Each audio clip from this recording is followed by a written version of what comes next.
কেমিস্ট্রির ক্লাসে প্রত্যেককে স্বাগত। প্রশ্ন, পরমাণুর গঠন থেকে লিথিয়াম 2+ আয়নের দ্বিতীয় কক্ষপথে একটি ইলেকট্রনের শক্তি হলো।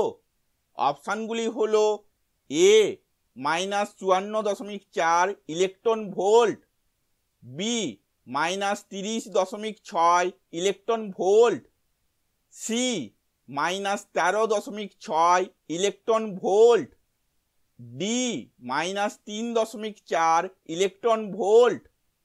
উত্তরটি হলো বি -30.6 ইলেকট্রন ভোল্ট। এই উত্তরের ব্যাখ্যাটি আমরা পরের স্লাইডে দেখব।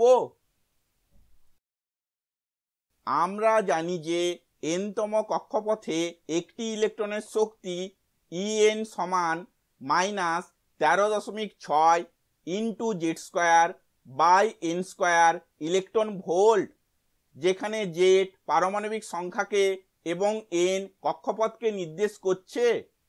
লিথিয়ামের ক্ষেত্রে জেড সমান 3 এবং দ্বিতীয় কক্ষপথের ক্ষেত্রে এন সমান 2। অতএব দ্বিতীয় কক্ষপথে একটি ইলেকট্রনের শক্তি E2 সমান -13.6 ইন্টু 3²/2² ইলেকট্রন ভোল্ট, বা লিথিয়াম 2+ আয়নের দ্বিতীয় কক্ষপথে একটি ইলেকট্রনের শক্তি E2 সমান -30.6 ইলেকট্রন ভোল্ট।